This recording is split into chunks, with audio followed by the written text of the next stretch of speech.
RCN. Le son de la différence.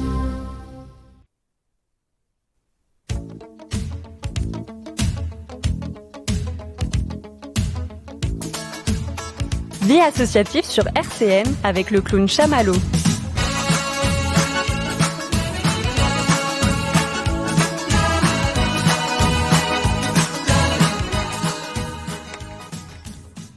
Bonjour à toutes et à tous, chers auditeurs de RCN. Quel bonheur de vous retrouver encore une fois ce mercredi à 17h. Vous le savez, tous les mercredis 17h, votre humble serviteur à l'antenne pour deux thématiques qui alternent chaque semaine. Et voilà, j'ai déjà un invité qui laisse sonner son téléphone, mais c'est une catastrophe. Non, je plaisante, chers auditeurs. Et voilà, c'est comme ça le direct. On est sur les chapeaux de roue. Génial, vous le savez, une semaine consacrée à la vie associative, c'est aujourd'hui. Et la semaine prochaine, vous retrouverez bien sûr la thématique réussite éducative, émission que je co-anime avec mon ami le DRE, David Richard. Et aujourd'hui, c'est une émission, alors je disais au technicien que je salue, Jean-Luc, je disais, si cette émission se passe aussi bien que celle de d'habitude, alors là, c'est que vraiment, on peut faire la radio encore pendant une centaine d'années, parce que cette émission-là, elle va être génialissime. Il n'y a jamais eu autant de monde dans un studio, c'est la folie, rien n'est prêt, rien n'a été préparé, il n'y a pas de conducteur, il y a rien. Non, je plaisante, j'ai l'immense plaisir, et c'est pour ça qu'il y a un petit peu de chaleur dans ma voix, de recevoir aujourd'hui, chers auditeurs, le Centre Social Borgard. J'avais fait un petit teasing déjà il y a 15 jours, le Centre Social Borgard. Alors là, ils sont venus en force, les jeunes, dynamiques, qu'on avait déjà reçu certains d'entre eux ici à RCN pour parler de différentes thématiques, et aujourd'hui, on va faire un petit tour de table. Ils vont dans quelques instants, ils vont nous en dire plus, mais ils ont une thématique encore très très importante et qui montre une fois encore à quel point le Centre Social Borgard est au cœur des grandes thématiques très importantes, bien sûr, et aussi à quel point les jeunes du centre social, admirablement encadré par Marion qui est là, mais qui ne parlera pas aujourd'hui, et c'est bien. Non, je plaisante. Mais qui nous démontreront une fois encore que les jeunes de Borgard sont très dynamiques et très investis. Voilà. Dans différentes actions d'ailleurs, point de suspension. Mais juste avant, quand même, on entre dans une ère pour l'émission Vie associative. Dans une ère très importante, qu'on pourrait résumer avec les quelques notes suivantes. Chers auditeurs, écoutez bien, et vous allez tout de suite comprendre.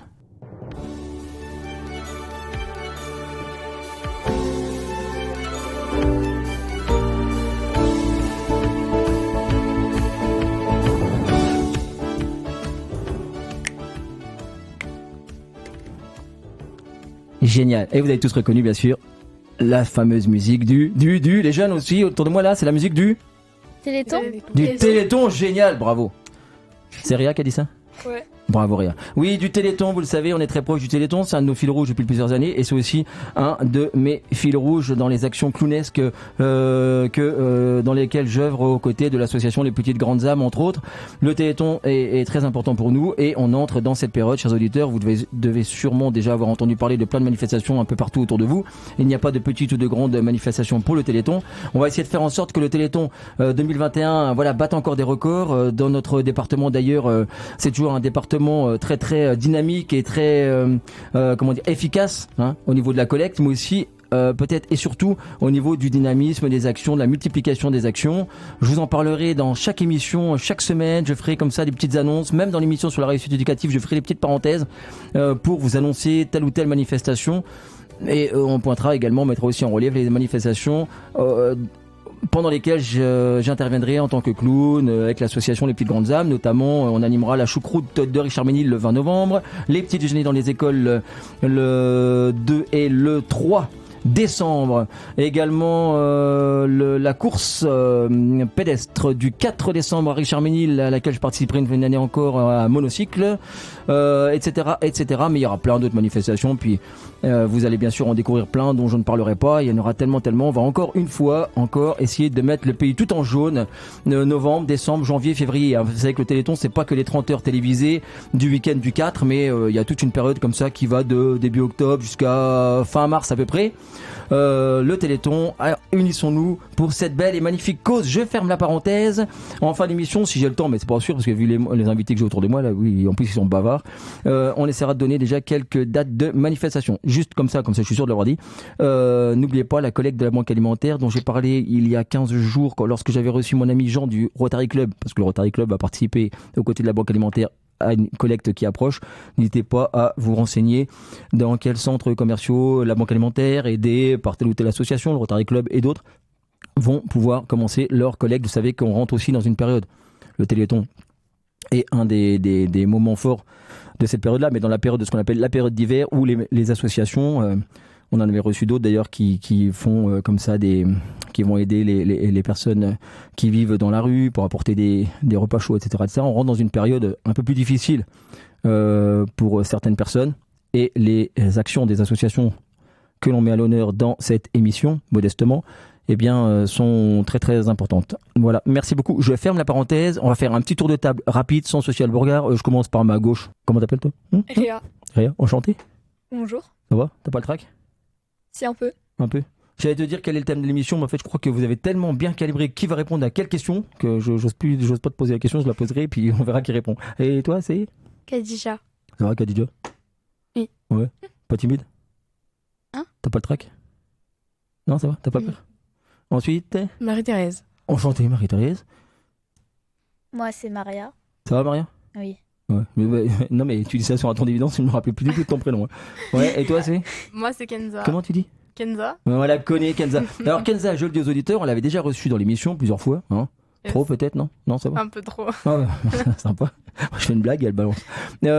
Kenza, qui d'ailleurs a créé, tu me dis si je dis des bêtises, et préside peut-être une junior association, c'est ça? Dont tu étais venu nous parler.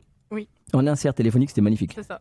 Non mais génial. Bravo pour tout ce que tu fais, pour ton investissement. Merci. À ma droite, j'ai aussi, mais qui n'a pas de micro, je crois que tu interviendras tout à l'heure, mon ami Christophe. Ça va, Christophe?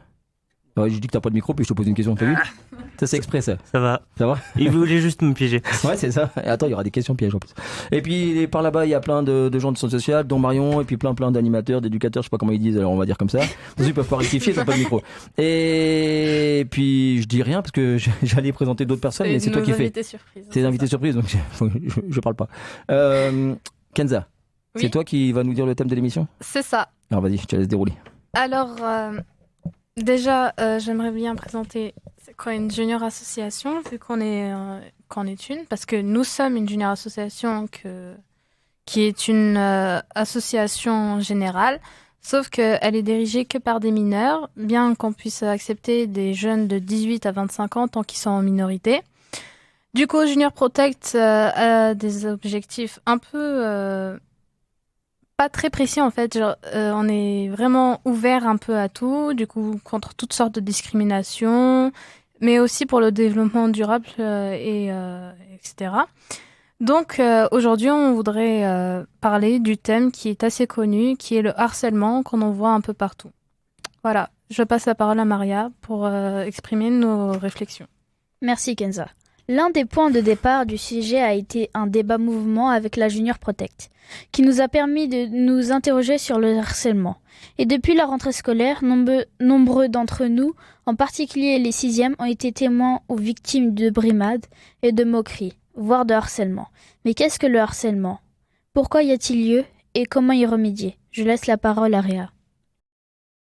Merci Kenza, Réa au microphone. Pour trouver des réponses, nous avons rencontré Madame Emmanuelle Herbuveau et Noémie Gandier, psychologues scolaires qui ont eu la gentillesse de nous accueillir au CIO de Nancy. Elles définissent ensemble le harcèlement ainsi. Le harcèlement se définit comme une violence répétée qui peut être verbale, physique ou psychologique. La violence dans ce cadre-là désigne un rapport de force et de domination entre un ou plusieurs personnes sur une ou plusieurs personnes. La violence désigne aussi une volonté de nuire à l'autre. C'est selon moi un acte de perversion. Voilà, je pense que la définition est bien complète. Hein. C'est surtout une violence qui se répète. Voilà, du coup, Réa, tu peux continuer là où tu en étais? Elles nous ont avoué recevoir des collégiens et lycéens se disant être victimes de harcèlement. C'est un phénomène qui, bien qu'antérieur à 2021, est encore identifiable. Écoutez maintenant notre interview. À votre avis, est-ce facile pour ces personnes de s'avouer et d'avouer leur statut de victime? Ça dépend des personnes en fait. Pour certaines, mais dans ces cas-là, elles consultent personne, mais les personnes qui vont consulter, alors éprouvent forcément une difficulté à dire et à exprimer leur mal-être. Oui, c'est difficile.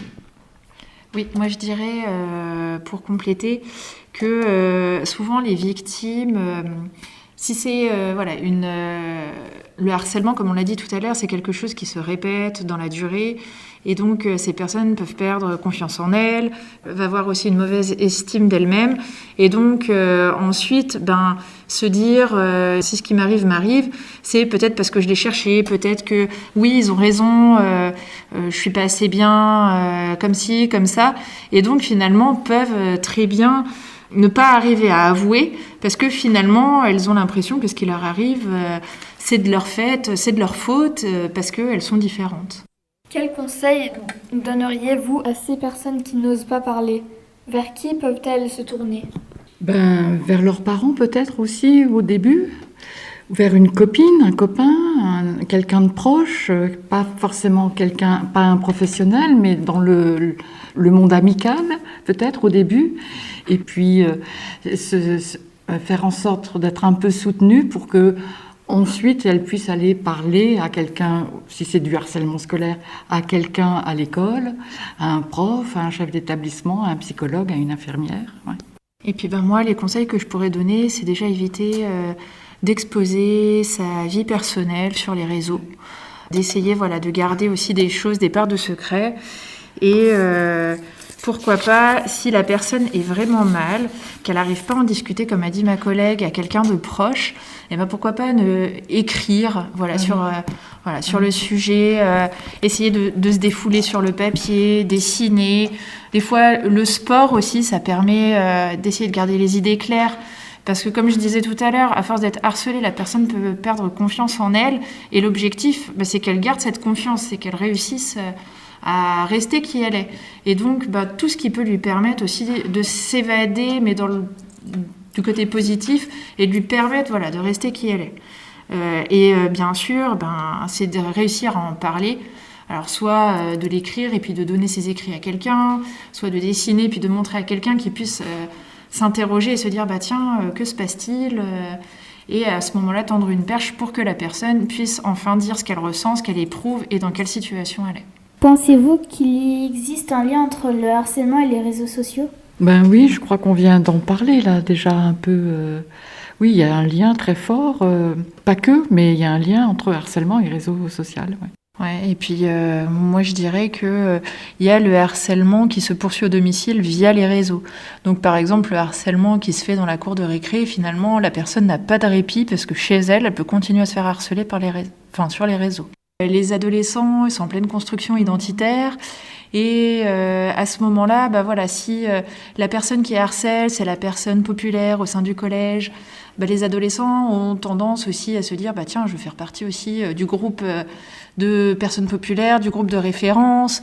On est dans la construction identitaire, comme je disais tout à l'heure, donc on essaie de s'éloigner aussi des représentations familiales, de se construire autrement. On essaie de se construire avec l'image la plus positive. Et si une personne harceleuse à ce moment-là, fait partie des personnes populaires, peut-être que il peut y avoir cet effet de groupe où tout le monde a envie de ressembler, d'être comme je disais tout à l'heure, populaire, je me répète un peu. Et donc il peut y avoir pour la personne qui est victime une certaine forme d'isolement, de solitude, et à ce moment-là avec les effets néfastes, négatifs autour du harcèlement. Alors moi je pense aussi, parce que le harcèlement, on parle du harcèlement à l'école, mais le harcèlement, on sait qu'il existe aussi en dehors de la période scolaire, il existe aussi chez les adultes, etc. Et qu'à ce moment-là, on n'est plus dans la construction identitaire. Donc à ce moment-là, on ne sait pas expliquer ça comme ça, mais peut-être qu'il y a un effet de conformisme, de conformité à un groupe à ce moment-là, etc. Il doit y avoir quelque chose comme ça, ouais. On peut se dire aussi, la personne a besoin de dominer aussi pour se sentir exister. Donc, comme on disait tout à l'heure, dans le harcèlement, il y a ce rapport entre dominant-dominé. Il y a des personnes qui ont besoin de ça pour se sentir exister et qui ont besoin toujours de ces formes de harcèlement. Donc, chez les adultes, oui, ça existe. Au travail, dans les relations personnelles. Et c'est aussi des formes de harcèlement. Découvrons tout de suite quelles sont les conséquences du harcèlement sur la personne. Au niveau familial, je ne sais pas le dire, mais en tout cas sur la personne, il peut y avoir des troubles du sommeil, des pertes de l'appétit, l'arrivée de certaines angoisses. Et puis à l'école aussi, quand on est préoccupé par une chose quand on est harcelé, on est préoccupé par ça. Donc on a forcément des difficultés ensuite à mémoriser les cours, à se concentrer et puis à raisonner normalement. Voilà les conséquences. Oui, alors il y a beaucoup de conséquences qui ont été dites, mais c'est vrai que la personne, elle peut se sentir fatiguée par ce qui lui arrive parce qu'elle sait que tous les jours, ça va revenir. Comme on a dit, c'est répété. Donc elle peut, si elle est à l'école, ne plus vouloir aller à l'école, essayer d'éviter certaines situations, essayer de se faire discrète en cours si c'était une élève ou un élève qui participait beaucoup. Et puis...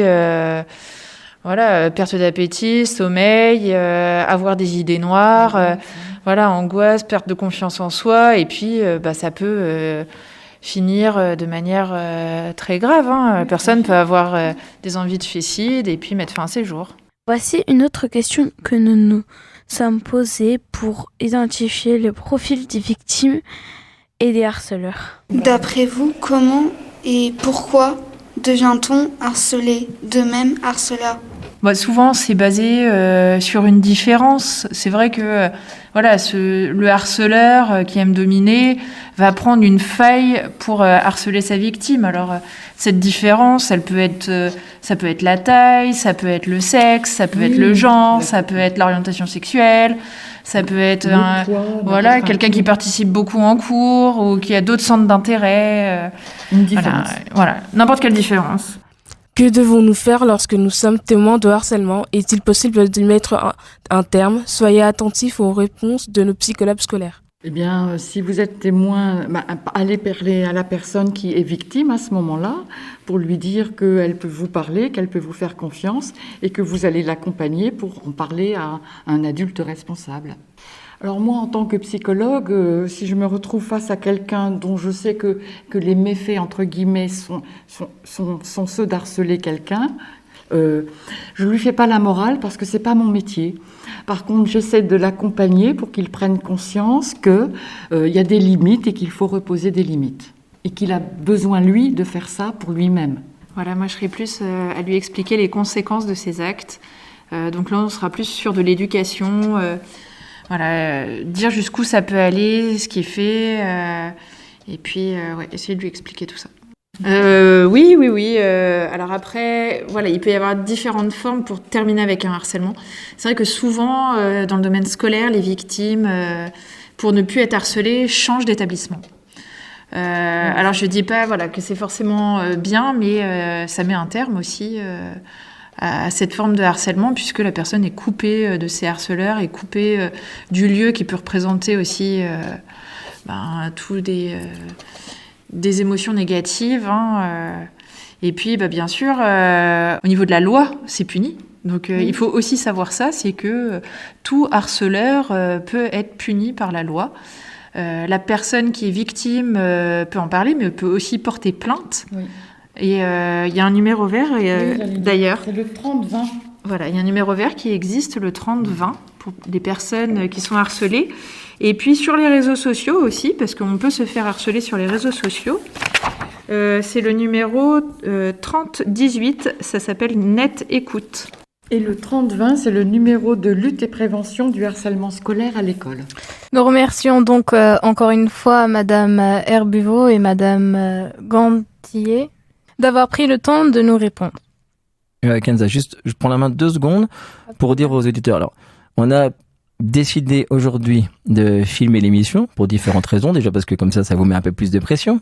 Puis ça vous fait travailler avec le centre social aussi, l'aspect radiophonique très nouveau pour nous aussi en tant qu'animateurs, mais qui est très important, c'est-à-dire le fait d'avoir aussi un auditoire, le fait que l'émission soit filmée, ça, il y a plein d'autres paramètres qui rentrent en compte. Et du coup, je le dis aussi pour les auditeurs, comme nous vivons dans cette émission parce que vous avez accompli des tas d'actions, notamment cette interview magnifiquement menée par vous, à la fois dans l'écriture des questions, etc., puis dans le déroulé de la prise de son, etc. Mais c'est aussi pour ça que de temps en temps, bien que le sujet soit très grave et très très important, voilà, il peut arriver, voilà, qu'il y ait des déplacements, qu'on ait parfois des sourires entre nous aussi, parce que voilà, c'est l'émission, il y a aussi plein de paramètres aussi à gérer, mais je voulais quand même souligner que malgré tout ça, puis aussi le fait qu'on soit tous contents d'être ensemble, et puis une émission, c'est aussi toujours très convivial.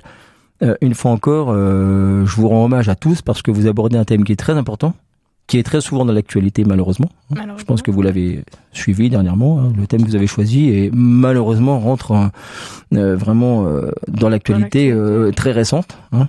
Je pense que vous avez peut-être un peu suivi ça aussi, et puis dans l'actualité très fréquente aussi, on va dire récente, mais malheureusement très fréquente.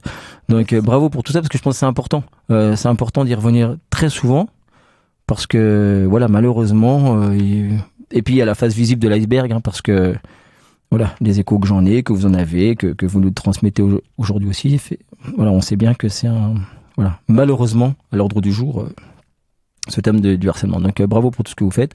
Je te redonne la parole, mais je voulais absolument préciser et qu'on était filmé et que vous féliciter pour le thème que vous abordez aujourd'hui qui est très grave. Oui, effectivement. Oui, Kenza. Merci de nous avoir félicités parce que c'est pas que c'est un peu compliqué, mais en fait on a un peu le trac. Mais bon, on fait avec.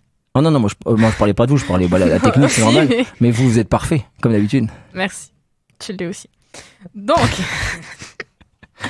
le harcèlement, c'est donc de la violence répétée, des agressions qui s'aggravent et s'inscrivent dans la durée de la part d'une personne ou d'un groupe, parce que malheureusement, plus les personnes sont... en disant que leur personnalité n'est pas assez forte, plus ils cherchent à avoir un groupe pour s'attaquer à une seule personne, qui peuvent être verbales, ou des réflexions, des jugements, ou de la violence physique, ou même psychologique, sous prétexte d'une différence, de discrimination. 5 à 6% des élèves de l'école élémentaire, du collège, subissent du harcèlement au quotidien, et avec le numérique, le harcèlement continue sur les réseaux sociaux et le cyberharcèlement prend de l'ampleur tous les ans. Surtout que cette année, il y a eu le Covid depuis 2-3 ans et du coup, c'était très compliqué. Donc, le 1er janvier 2021, 18 enfants se sont suicidés en France à la suite de la situation de harcèlement. Une journée nationale de la lutte contre le harcèlement à l'école a été mise en place le 18 novembre 2021, ainsi qu'une campagne nationale de prévention. L'actualité nous a permis de mettre le doigt sur le mouvement anti-2010, le harcèlement des nouveaux collégiens nés en 2010, les recherches de Aïda, qui n'est pas présente aujourd'hui avec nous malheureusement, mais qu'on salue et qu'on lui dit bonjour, montre que le mouvement anti-2010 aurait pour origine les jeux vidéo Fortnite et la chanson Pop Mania. Les raisons de cet acharnement sur les 2010 sont floues, même douteuses, mais les réseaux sociaux ont amplifié rapidement et fortement, sans qu'il y ait aucune raison entendable à ce anti-2010. Nous écoutons maintenant Christophe et Kenza et Pauline que nous avons donc invités et c'était les 2 personnes à présenter. Voilà. Les invités mystères. C'est ça. Donc ils vont venir prendre les micros. Oui. Voilà. Tiens Kenza, on va les écouter, mais non, c'est parce que c'est toi qui laisses ton casque. Non, non, pas Kenza. Non, mais j'aurais voulu que quelqu'un nous les présente le temps qu'elle s'installe. Voilà. Si quelqu'un pouvait juste donner quelques mots, histoire que le placement se fasse dans une présentation, Marion. Alors, du coup, nous avons eu la chance d'avoir avec nous en dernière minute Pauline et Kenza, des bénévoles de l'association La Fève. Ils vous présenteront tout ça. Je n'en dis pas plus, mais La Fève, nous avons un partenariat avec eux depuis maintenant 7 ans, depuis mon arrivée au centre. Avec cette association-là, ils vont vous parler de tout ça, du lien, et puis aussi de cette thématique du harcèlement qui est transversale et avec laquelle nous essayons d'avoir une réflexion et de trouver des pistes, des projets de travail ensemble. Je profite d'avoir le micro, c'est un peu bizarre d'être là éloigné de vous, pour tous vous féliciter, nous excuser pour les soucis un peu techniques, mais bon, c'est aussi ça, c'est la vie, c'est la capacité d'adaptation. Vous êtes toutes magnifiques, toi aussi Christophe, tu es beau. Et voilà, et je vous laisse la parole. J'ai eu peur quand Marion a commencé à dire j'en profite, j'ai le micro. Je me suis dit j'ai fait un petit clin d'œil comme ça au technicien pour la couper au montage. Non mais merci Marion, on la salue bien sûr. Merci beaucoup. Puis merci comme ça d'avoir présenté voilà pendant que les personnes s'installaient. Je vois que c'est vraiment vous êtes super bien installés là. Kenza, Pauline, mais j'en dis pas plus parce que je crois que l'interview qui va être faite de vous deux est préparée par vous, Réa, non? Alors c'est qui pose des questions? C'est Léonie. Ouais, ouais, d'accord, ok. Alors, qui est-ce qui pose des questions? Marie-Thérèse, c'est moi. Marie-Thérèse? Oui. Non, ça commence par Christophe. Ça commence par Christophe, ce qui va être le plus pratique. Par rapport à la position du micro. Non, alors, Christophe. En fait, oui, c'est dans le thème, c'est bien. Je plaisante. Hein. Non, mais c'est très bien. Non, mais je suis un peu perdu aussi, moi, parce que l'installation, ça devait être fait pendant une pause, et alors j'étais surpris. Oui. En fait, donc, on a déjà présenté la fève. La fève, donc je n'ai plus besoin de les présenter. Mais du coup, ce sont les jeunes, et je poserai une question plus tard, mais ce sont les jeunes qui vont les interviewer. Et comme ça, vous saurez un petit peu quel est leur rôle et pourquoi ils ont été invités. Donc, tu es d'accord avec moi, Christophe, que c'est les jeunes qui vont interviewer. D'où ma question. Qui pose la première question? Eh ben, la première question, c'est Khadija. Merci, Christophe. Qu'est-ce que la fève? Alors, la FEV, c'est l'association étudiante, du coup, qui a pour but de lutter tout simplement contre les inégalités scolaires et les inégalités sociales aussi, puisqu'il faut savoir que les inégalités, c'est partout. C'est pas qu'à l'école, c'est aussi à l'extérieur de l'école. Oui, ensuite J'aurais une deuxième question à vous poser. Quelle est la signification de la FEV? La FEV, ça signifie Association Fondation étudiante de la ville. Vous n'aurez jamais été si bien présenté. Je laisse la parole à Sarah. Pourquoi avez-vous décidé d'être bénévole à la FEV et comment devient-on bénévole de la FEV? Alors moi, j'ai décidé de devenir bénévole à la FEV puisque depuis le lycée, j'ai toujours été bénévole dans des associations. Et étant en psychologie, du coup, je voulais une association qui ait un lien du coup avec mes études et mon parcours. Et la FEV, je trouve que c'est une belle association puisqu'elle lutte contre les inégalités et ça permet du coup de réduire un peu ces inégalités, de nous pouvoir vous apporter à notre niveau une aide comme on peut. Mais en tout cas, c'est une belle expérience pour nous et pour vous, ça apporte quand même pas mal d'aide, je trouve. Quant à moi, c'est pour les mêmes raisons que j'ai décidé d'être bénévole à la FEV. Et d'ailleurs, pour devenir bénévole, il suffit de s'inscrire donc en tant que bénévole sur rejoins.afev.org et ensuite vous aurez une réunion d'information qui vous permettra de le devenir. Merci. Alors, j'aurais 3 questions du coup à vous poser. Alors, quel est le rôle et les missions de la FEV et quel est le lien avec le centre social? À la FEV, nous avons plusieurs missions. Donc, il y a la mission mentorat, la mission chargée de mobilisation, la mission VER, donc qui est dans les collèges, et la mission EMI, donc qui est au sein des médiathèques et des bibliothèques. Du coup, la mission principale, c'est la mission mentorat. Donc le mentorat, c'est un étudiant qui vient aider un jeune en difficulté à raison de 2 heures par semaine. Donc il l'aide pour les devoirs, mais pas que, il l'aide aussi dans l'orientation scolaire, à découvrir Nancy tout simplement par exemple, ou à faire des petites sorties culturelles, ou pas d'ailleurs. Et le lien avec le Centre social Beauregard, c'est parce qu'on est en partenariat du coup. Donc grâce à Marion Costa, que je remercie de nous avoir invités, ça me permet un peu de vous connaître et de savoir quels jeunes on accompagne. Et on partage aussi les mêmes valeurs, donc le respect, le partage, l'ouverture d'esprit. Et c'est vraiment des valeurs qu'on défend et on peut justement partager et défendre ces valeurs-là.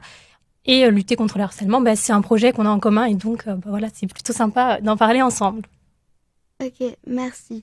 J'aurais une deuxième question pour vous. Avez-vous remarqué des situations de harcèlement chez les jeunes que vous suivez? Si oui, quel est l'âge des jeunes?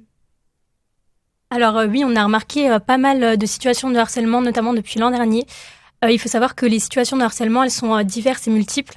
Donc il y a beaucoup de situations qui se passent à l'école. Très souvent, c'est des coups ou des paroles très blessantes. Mais on remarque vraiment toute forme et ça se poursuit, comme l'avait dit la psychologue, aussi à l'extérieur de l'école. Donc au niveau de la tranche d'âge, nous avons remarqué que c'était souvent entre 6 ans et 15 ans, mais c'est parce que c'est plus particulièrement des jeunes qu'on accompagne qui ont cet âge. Pour le reste, je pense qu'il y en a aussi, mais nous ne les accompagnons pas, donc nous ne sommes pas en mesure de dire s'ils subissent plus de harcèlement ou moins. Ok. Dans cette situation de harcèlement, a-t-il des situations de cyberharcèlement ? Alors oui, on en entend moins parler. On entend beaucoup plus parler des coups et des paroles dites à l'école. Mais bien évidemment, quand on en parle plus en profondeur avec les jeunes, on remarque que le harcèlement se poursuit surtout sur les réseaux sociaux, puisque ça a bien émergé, surtout depuis l'an dernier avec la crise sanitaire, puisque vous passez tous, je pense, votre temps dessus. Et du coup, quand ça commence à l'école, bien souvent derrière sur les réseaux sociaux, il y a des petits groupes qui se créent et qui vont viser une personne et qui malheureusement vont impacter le jeune en dehors même de l'école. Et vous avez en particulier entendu parler du harcèlement des 2010 ? Oui, pour le harcèlement des 2010, on en a entendu beaucoup parler, étant donné qu'on accompagne beaucoup de jeunes qui ont cet âge-là. Et c'est vrai que la rentrée en 6e, c'est déjà quelque chose de difficile, mais en plus, avec ce mouvement, c'est encore plus compliqué. Alors, on espère pouvoir les accompagner au mieux, et surtout, on espère que ça cessera au plus vite. Moi aussi, j'espère que ça cessera, parce que ça devient un peu énervant d'entendre ça à chaque fois sur les réseaux. Donc, maintenant, je vais laisser la parole à Marie-Thérèse. Merci, Léonie. Comment intervenez-vous après des jeunes qui se confient sur leur harcèlement ? Alors en fait, il faut savoir que les jeunes, du coup, sont accompagnés par un étudiant et que la première rencontre se fait avec nous pour rassurer à la fois le jeune, la famille et l'étudiant. Et bien souvent, c'est à ce moment-là que les jeunes nous en parlent. Donc on les écoute dans un premier temps et ensuite on parle avec eux, mais aussi avec la famille, puisque parfois la famille n'est pas au courant. On en parle aux bénévoles qui l'accompagnent pour qu'ils puissent savoir. Et on essaye de l'aider en trouvant des solutions, de lui dire simplement d'aller voir un adulte, de parler à un adulte, puisque parfois ils ne pensent pas le faire ou ils ont peur d'aller voir un prof ou de ce que le prof va répondre. Et si vraiment la situation ne s'apaise pas, on peut aussi intervenir auprès des collèges, aller voir le CPE par exemple, tout simplement avec eux, pour prévenir de la situation et trouver des alternatives. Ok, merci. Quels sont les projets proposés pour pouvoir remédier à des situations de harcèlement ? Alors nous, ce qu'on aimerait faire, c'est des journées de prévention dans les collèges, par exemple. On aimerait organiser des activités avec les collégiens. Donc pour les plus grands, on pensait à des débats sur le harcèlement pour qu'ils essayent de se mettre à la place des personnes harcelées. Et pour les plus jeunes, on pensait à des petites activités, des jeux de rôle, un peu comme du théâtre où il y aurait une personne qui jouerait le harcelé, une personne qui jouerait le harceleur et une autre qui jouerait celui qui se moque. Et puis les rôles changeraient, comme ça chacun serait à la place du harcelé. Et ça pourrait peut-être faire changer les choses, de se rendre compte de ce que c'est que de se faire harceler. Je passe la parole à Christophe. Alors... Christophe. Oui, bon, c'est pas grave, ça fait magie. Est-ce que vous avez entendu parler pardon. des ambassadeurs lutte contre le harcèlement? Alors du coup, on en a entendu parler, mais assez récemment et assez peu. Du coup, on a compris que c'était des étudiants, des élèves en tout cas, qui obtenaient une formation pour pouvoir justement après eux-mêmes former d'autres étudiants sur ce phénomène de harcèlement, mais on n'a pas plus d'infos, donc on vous écoute. Alors, moi je l'ai appris il n'y a pas longtemps aussi, du coup. Donc les ambassadeurs lutte contre le harcèlement, ce sont des élèves volontaires qui ont pour objectif de sensibiliser au phénomène de harcèlement, comme vous avez dit, et au respect d'autrui. Et depuis septembre, les collèges et les lycées forment ces ambassadeurs qui peuvent former des élèves, leur objectif étant de repérer les signes de harcèlement, d'en parler et d'être attentif aux autres. Donc en fait, ce sont des veilleurs actifs, on pourrait dire. Merci Christophe. Ensuite, il y avait encore quelques questions ? Je maîtrise plus rien parce que c'est vous qui avez les clés de l'émission. Là, du coup, je ne sais pas la question qui suit. Mais en tout cas, c'est très très intéressant. Je peux vous poser juste une petite question juste avant ? Parce que je sais pas, après vous allez lancer peut-être une pause musicale ou pas, etc. Normalement, c'est vous qui avez tout, je vois vos feuilles, vous savez tout au millimètre. Vous avez évoqué plusieurs fois, oui, mais alors là, ça c'est encore l'ordre du jour. Voilà, alors là, j'arrête la radio. Sérieux. Mais vous avez souvent évoqué, pour qu'on donne un exemple aux auditeurs. Moi, j'en ai aussi entendu parler, donc c'est surtout, je me dis, s'il y a un auditeur qui connaît pas, 2010. C'était ce harcèlement aux élèves, les fameux 2010. C'est quoi? En fait, on ne sait pas par où ça a commencé, si ça a commencé par Fortnite, mais on a plus l'impression que ça avait commencé l'année dernière. Et du coup, ça a empiré. Parce qu'il y a une fille qui s'appelle Lily Rose, qui a fait la chanson Pop-It Mania. Et où elle dit que les 2010 sont des queens, des rois et des reines. Et les grands l'ont mal pris. Et du coup, il y en a certains des 2010 qui ont continué à se dire que eux, ils étaient des rois et des reines. Et d'autres qui se font un peu harceler pour rien. Parce qu'ils sont 2010, c'est ça? Je crois que Léonie avait envie de dire quelque chose. Léonie. Alors, il y en a qui ont différentes façons de le penser. Il y en a qui disent ça a commencé par Fortnite, il y en a qui disent que ça a commencé bien avant ça, il y en a qui disent que ça a commencé à cause d'une chanson, par les réseaux, par plein de choses. À vrai, on sait pas vraiment c'est quoi la source du thème qui a commencé. Il y a plein de choses, il y a plein de... Mais là, vous me dites comment ça a commencé. Mais parce que pour vous, c'est évident, vous connaissez, d'accord? Donc vous me dites comment ça a commencé. Mais en fait, c'est quoi? C'est-à-dire que les jeunes nés en 2010 sont harcelés à l'école, c'est ça? Oui, même parce qu'ils sont nés en 2010. Dehors de l'école. D'accord, on est dans Il y en a en dehors de l'école, il y en a en réseaux sociaux.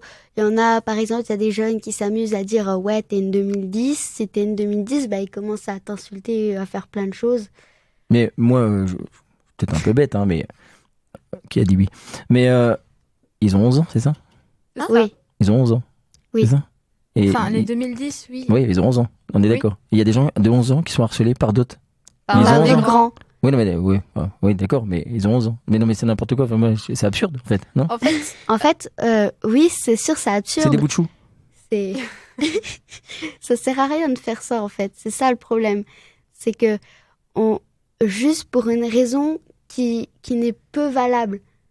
Il n'y a jamais de raison valable pour harceler, mais voilà, je vois ce que tu veux dire. Là, c'est totalement futile. Il n'y a pas de raison pour faire ça. Tout le monde a une date. C'est que c'est pas une raison. En fait, c'est tout simplement stupide d'harceler quelqu'un juste parce qu'il est né dans une année et pas une autre. Enfin, franchement, une année de plus, une année de moins, ça change rien. Déjà, c'est absurde en soi, mais là, on parle d'enfants de 11 ans. Qui se font harceler par des grands, enfin, des troisièmes quand même. Genre, normalement, on doit s'attendre à ce que les troisièmes, quatrièmes soient assez responsables parce que, les plus grands. Encore les troisièmes parce qu'ils vont passer au lycée. Enfin, c'est un grand changement, etc. Mais que ce soit un peu eux, enfin, qui deviennent un peu plus violents contre les élèves de 11 ans. C'est un peu choquant quand même, parce qu'il faut se dire que les gamins de 11 ans, ils viennent de rentrer en 6e. C'est déjà, le collège, c'est quelque chose de très nouveau par rapport à l'école primaire. Et en plus des changements, il y a le harcèlement, ça doit être compliqué aussi. Mais je crois qu'il y avait déjà eu une petite guerre entre les années 90 et les années 2000. Ouais, c'est surréaliste en fait ce que vous racontez depuis tout à l'heure, mais non mais c'est surréaliste. Mais bon, malheureusement c'est la vie d'aujourd'hui. Mais c'est vrai que le harcèlement c'est pas récent, hein. J'allais dire moi je l'ai connu, mais à côté de c'est pas récent, ça fait bizarre. Je me suis fait harceler au début, parce qu'il y a du harcèlement ceux qui sont nés au siècle d'avant. Hein. Je le dis, je ne suis pas fier de vous les psychologues. Hein. Ils se moquaient de moi, mais non mais blague à part, c'est vrai que le harcèlement a toujours existé, mais j'ai l'impression à l'époque où je l'ai côtoyé, où c'était un peu de violence physique et qui pouvait entraîner, hein, on le dit pas assez, mais qui peut amener au décrochage scolaire d'ailleurs. Hein.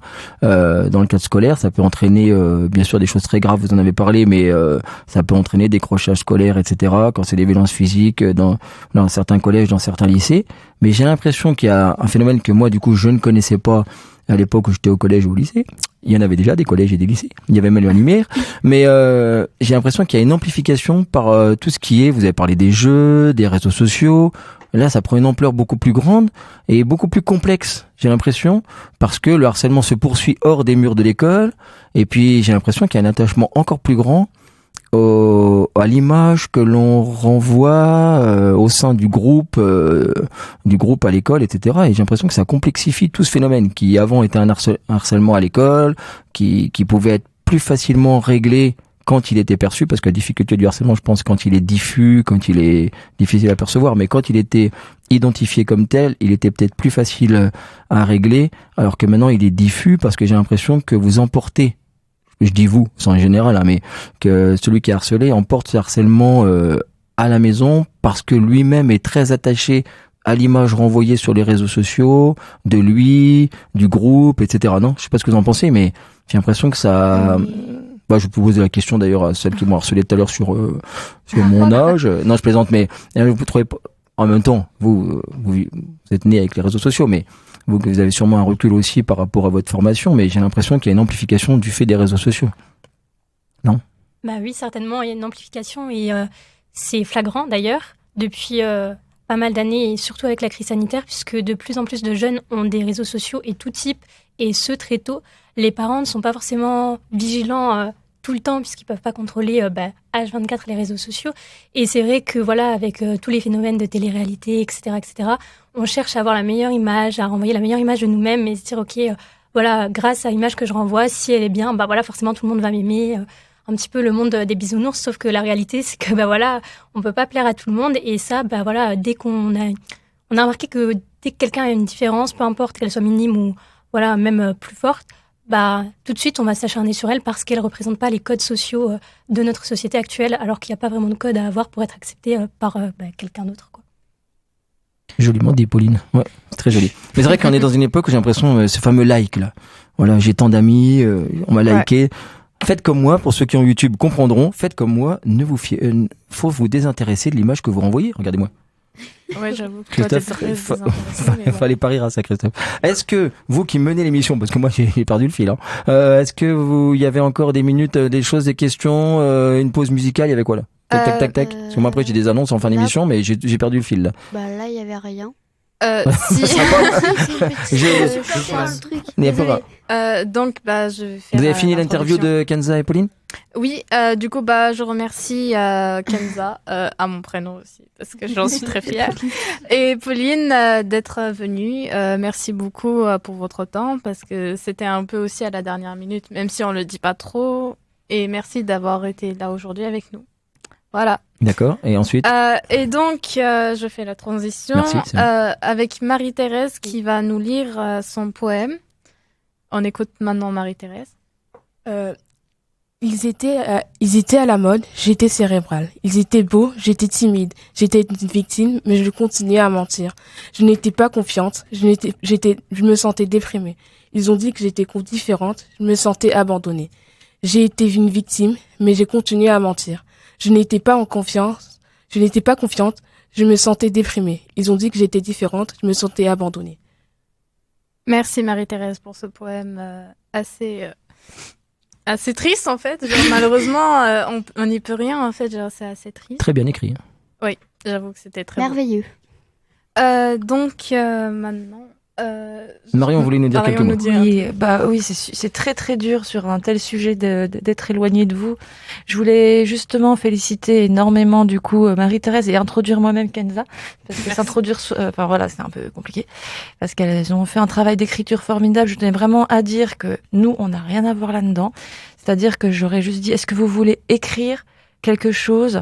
L'idée du poème ou de faire un slam, c'est un petit peu aussi de se décentrer. C'est à la fois une forme d'introspection comme ça, de catharsis, mais en même temps de se décentrer, parce qu'il faut savoir que cette thématique a généré de nombreux témoignages, des écrits un peu trop personnels, et on leur a vraiment demandé de se décentrer, parce que nos petites journalistes là ont toutes vécu de près ou de loin ces situations, et pour moi l'objectif c'était un peu d'objectiver en fait tout ça. Mais voilà, donc Marie-Thérèse, tu m'as beaucoup touchée. En plus, il y a une partie du poème que tu nous as pas transmise. Donc là, on l'a découverte. Bravo pour ce travail que tu as fait toute seule, chez toi. Et je remercie d'avance Kenza, là, qui va aussi nous lire son petit poème. Donc, ils m'ont transmis ça via justement les réseaux sociaux, comme quoi, des fois, les réseaux sociaux n'ont pas que du mauvais aussi. C'est aussi une forme de communication, surtout depuis cette satanée histoire de Covid. Voilà, donc à toi, Kenza. Merci. Le harcèlement peut blesser bien plus que ce qu'on peut penser. Ça détruit, peut conduire à une tragédie, même avec de simples mots ou actions. Je comprends pas vos satisfactions. Tu te sens mieux en les détruisant eux? Donc, si vous en voyez, veuillez réagir et aider ces personnes harcelées parce qu'elles ont besoin d'aide. Donc, pour qu'on puisse vivre dans une meilleure société, veuillez réagir, s'il vous plaît.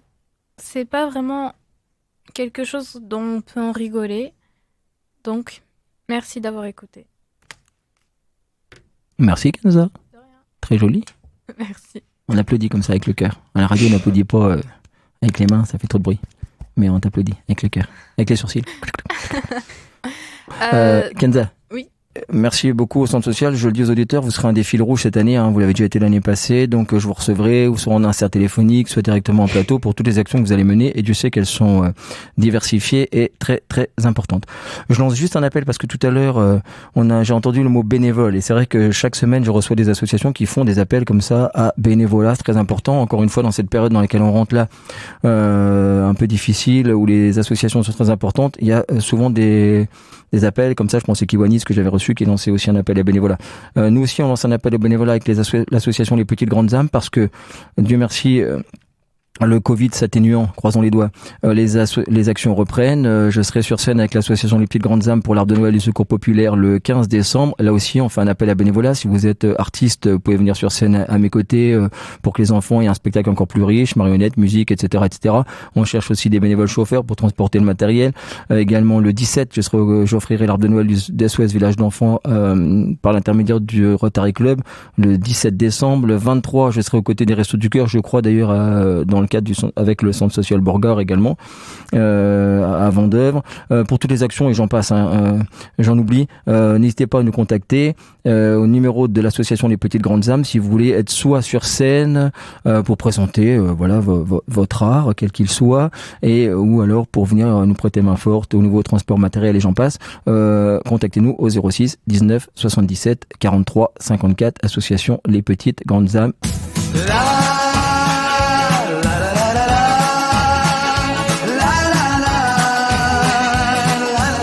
Vie associative sur RCN. J'avais oublié que les roses sont roses. Avec le clown Chamallow. J'avais oublié que les bleus sont bleus. Le clown Chamallow et à la technique Jean-Luc. Et puis surtout, bien sûr, grâce aux jeunes du Centre Social Borgard. Magnifique. Alors un petit choc culturel là, on peut le dire, Kenza, un petit choc culturel parce que mon jingle Salvatore Adamo, après votre rap, voilà, il y a un petit conflit de génération. Qui connaît Salvatore Adamo ici dans la salle? Personne, merci. Je suis sûr que Christophe y connaît. Il est arrivé vite fait là. Ouais, Christophe y connaît. Alors Kenza, est-ce que tu peux nous dire quand même quelques mots sur le rap qu'on vient d'entendre et que vous aviez choisi, que t'as lancé? C'était quoi? En fait, le rap qu'on avait fait, c'était surtout pour le confinement et tout ce qui se passait pendant un peu la période de la Covid. Et comme le harcèlement s'est vraiment intensifié aussi pendant cette période, pardon. On s'est dit pourquoi pas le passer aussi à ce moment parce qu'il y a quand même un rapport, même s'il est il est minime, mais il y avait quand même un rapport et du coup on s'est dit vas-y on met celle-là. Voilà. Très bien Kenza. Merci. T'es aussi doué en studio que quand je te reçois en insert téléphonique. Et aussi quand je fais les spectacles de cirque. Donc en fait tu lui donnes ça, elle prend ça. Mais en tout cas, merci à vous de nous avoir reçus ici parce que déjà avec les passes sanitaires, etc., c'était pas très facile et du coup, vu qu'on est nombreux, plus des problèmes techniques, etc., voilà. Merci beaucoup de nous avoir reçus aujourd'hui. C'est bien, je sais pas si aborder ce sujet. Non mais d'accord, merci Kenza. On était 12 000. Merci de nous avoir reçus alors qu'on n'avait aucun pass. Je plaisante, chers auditeurs, je fais le second degré. Mais c'est rigolo comment tu t'abordes ça, d'ailleurs de dire merci beaucoup parce que bien que. Okay. C'est vrai que c'est un peu compliqué quand même. Oui, d'accord. Non mais tel que tu le disais, on n'a pas l'impression que c'était compliqué et qu'on avait géré. On avait l'impression que on avait reçu malgré l'absence de 12 000 passes sanitaires. On est 125. Non, mais on a très bien compris, les auditeurs aussi, je pense. J'espère. Pas d'ambiguïté sur, bien sûr, c'est de second degré. Et de toute façon, on l'aurait pas fait sans, d'ailleurs, je pense que ça se voit sur YouTube, sans tout ce qu'il faut de protection et de respect, parce que bien entendu, si on veut arriver à vaincre ce fichu virus, qui est là que depuis, ça fera 2 ans qu'en mars prochain, hein. Oui. Parce que tout à l'heure, je crois que c'est toi, je sais plus, quelqu'un a dit, ça fait 2-3 ans, oui, mais c'est tellement long qu'on a ans. l'impression que ça fait une dizaine d'années, mais mine de rien, c'est pas faux. Parce que j'en parlais avec quelqu'un dernièrement, on a l'impression de plus tellement se souvenir comment était la vie avant, sans masque, sans tout ça. Parce et qu'en fait, on s'est c'est habitué. curieux, hein. Ouais. Enfin, en fait, ça fait pas si longtemps que ça. Enfin, tout est relatif, ça fait longtemps par rapport à une épidémie, ça fait toujours oui. trop longtemps. Mais je veux dire, c'est curieux à quel point on s'est habitué et on a l'impression d'être enfermé dans ce. Là. L'émission se termine. Je vous remercie beaucoup. Moi, je voudrais quand même tout particulièrement remercier donc Jean-Luc à la technique, je l'ai dit, le centre social, les jeunes d'abord, parce que les jeunes d'abord, normal. Mais aussi tous les encadrants, beaucoup sont venus, sont par là-bas, etc. Les bénévoles, bien entendu, hein, Christophe et les autres. Hein, tu représentes tous ceux qui sont là et pas là, parce qu'un centre social, comme les associations, ne pourrait pas vivre sans le bénévolat. Merci à la FEV, bien que ce ne soit pas encore la période de la galette des rois. Oui, j'avais promis que je le ferais, je l'ai fait. Voilà, c'est comme ça, c'est comme ça. Hein. Merci, merci à tous. On se retrouve la semaine prochaine. Ce sera une émission consacrée à la réussite éducative. Je vous retrouve dans 15 jours consacrée à la vie associative. Mais dans tous les cas, vous me retrouvez donc mercredi prochain à 17h, mercredi prochain à 17h. N'oubliez pas toutes les associations, banque alimentaire, Téléthon, etc., engagez-vous, c'est important. Merci à tous, à bientôt. Merci Chamallow. Merci. Au revoir.